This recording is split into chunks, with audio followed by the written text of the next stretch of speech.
Hello friends, welcome back to our YouTube channel Arif Academy. I am Sadaf Kazi. आज हम CTET EVS paper 1 के important previous year questions लेकर आए हैं, जिसका ये पार्ट 3 है। सारे इम्पॉर्टेंट क्वेश्चंस है, कंसेप्ट भी देखेंगे, उसका सोल्यूशन देखेंगे, कैसा आंसर आया है।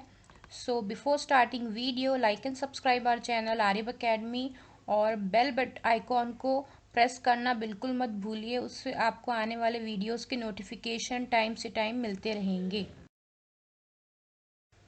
फर्स्ट क्वेश्चन है वेरी इंपॉर्टेंट और कंफ्यूजिंग भी है, क्योंकि आंसर्स और ऑप्शंस जो है वो बहुत ही क्लोजली रिलेटेड है। ठीक है, तो फर्स्ट क्वेश्चन है sweet potato is a root because.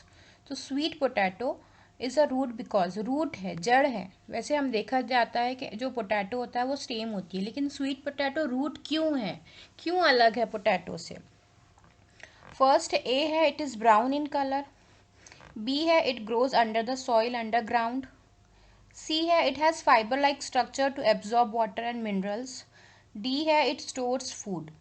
ठीक है, तो चारों भी ऑप्शंस रीड कर लेंगे आप। भूरे रंग का ए ऑप्शन जो है, तो भूरे रंग का ज़रूरी नहीं है स्वीट पोटैटो रहे, पिंकिश भी होता है, कहीं ब्राउनिश होता है, तो ये ऑप्शन रॉन्ग है ए। नेक्स्ट है, it grows under the soil underground. ठीक है, सॉइल में होता है, अंडरग्राउंड होता है, ठीक है, बट रूट क्यों है, हमको रीज़न देना है कि रूट की क्या होती है प्रॉपर्टीज़।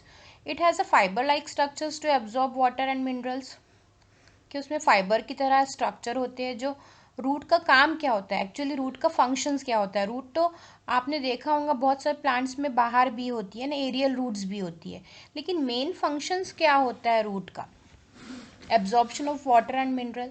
इसीलिए इसको स्वीट पोटैटो की जो है को रूट का कहा गया है, क्योंकि वो क्या करता है, एब्जॉर्ब करता है वाटर एंड मिनरल।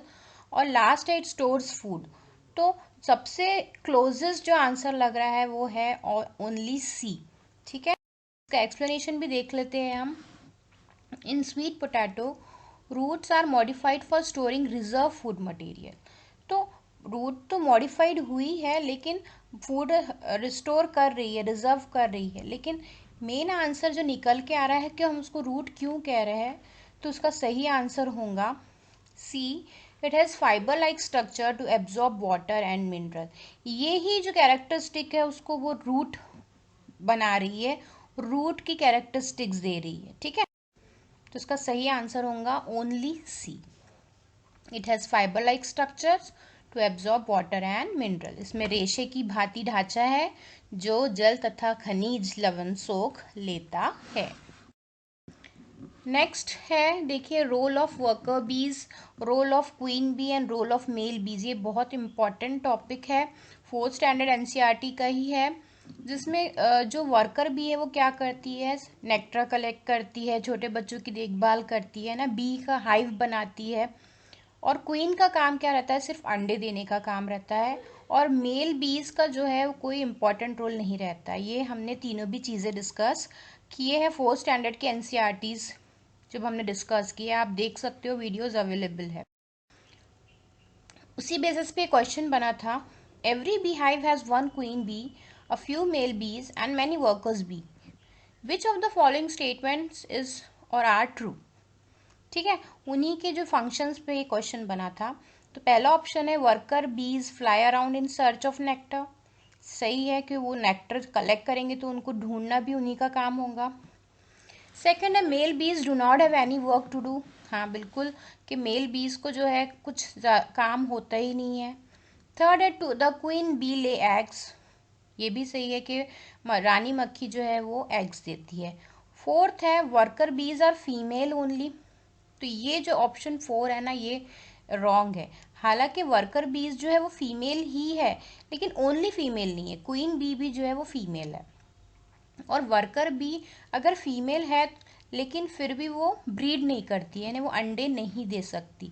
अंडे देने का काम सिर्फ क्वीन बी ही करती है, इसलिए फोर्थ स्टेटमेंट रॉन्ग। तो इसका सही आंसर होगा option 1, worker bees fly around in search of nectar, right. Male bees do not have any work, right. Third है, the queen bee lays egg, right. Fourth वाला जो ऑप्शन है वो इसमें इंक्लूड नहीं होगा।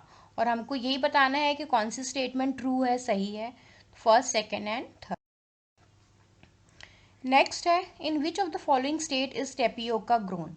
तो ये टेपियोका होता क्या, एक्चुअली होता है साबूदाना, ठीक है, और ये कहाँ मिलता है, कहाँ पाया जाता है, तो इसका सही आंसर है Kerala.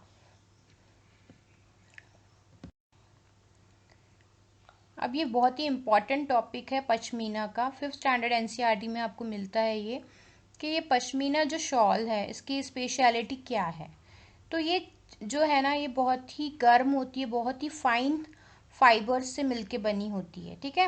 It is believe that a pashmina shawl is as warm as 6 sweaters, 6 sweater से ज़्यादा गर्मी देती है, यानी बहुत ज़्यादा जहाँ ठंडी होती है, एक्सट्रीम जो ठंडे इलाके होते हैं ना, वहाँ पश्मीना शॉल का यूज़ किया जाता है क्योंकि ये 6 स्वेटर की तरह गर्म होती है, ठीक है। The goats from which the soft pashmina wool is collected are found on very high altitude. और ये जो जिन गोट्स से कलेक्ट की जाती है ना, ये बहुत ही हाई एल्टीट्यूड एरियाज़ में रहते हैं, यानी जहाँ बहुत ज़्यादा सर्दी हो, इसलिए उनको गर्मी के लिए उनके जो बाल होते हैं, जो उनके बहुत ही ज़्यादा गर्म होते हैं ना, बहुत ज़्यादा थिक होते हैं, इसीलिए पश्मीना शॉल भी बहुत ज़्यादा गर्म होती है, ठीक है। कितने एल्टीट्यूड्स पे रहते हैं, 5000 मीटर्स के ऊपर एल्टीट्यूड्स में ये पाए जाते हैं, जहाँ पे टेम्परेचर 0 डिग्री सेल्सियस से भी नीचे चला जाता है, -40 चला जाता है, यानी बहुत ज़्यादा ठंडा है ये, इसीलिए पश्मीना शॉल जो है 6 स्वेटर से ज़्यादा गर्म होती है, ठीक है। The goat shed some of their hair fur in summer.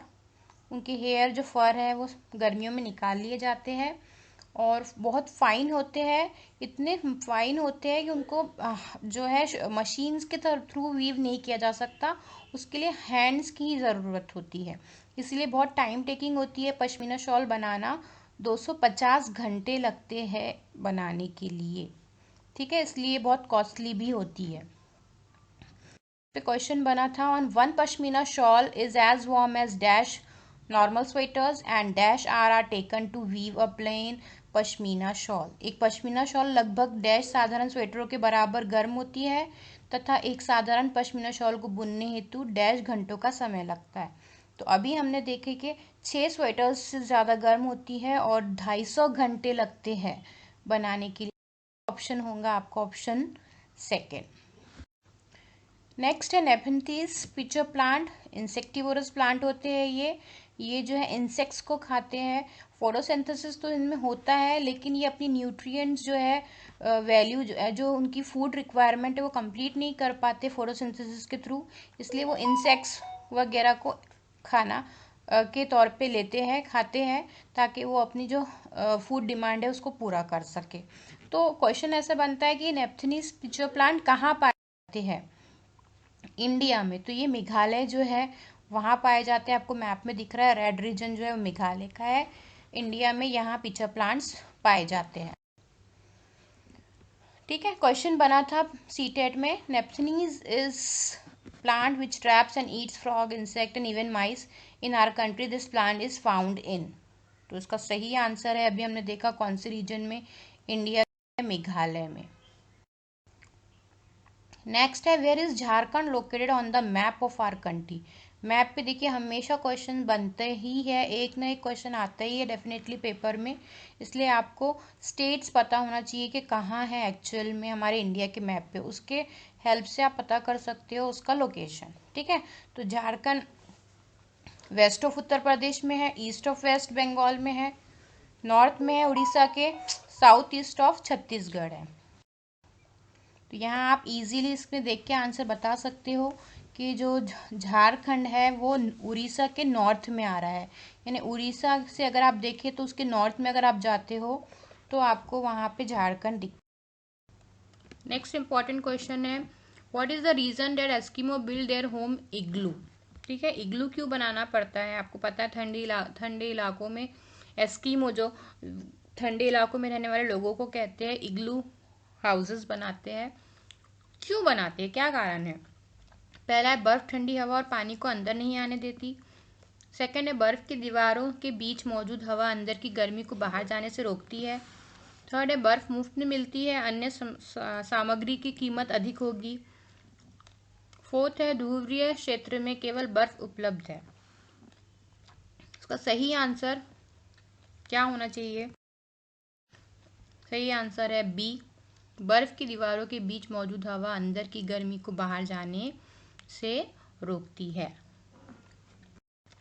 Next question है, Radha uses different types of travel tickets, the concept of which of the following can be discussed effectively using such tickets. सबसे पहले the cost also varies when travelling from different practice. B है the cost of travel depends on the fuel use by this vehicle. C है to get from one place of public transport to another we need understanding of reservation process।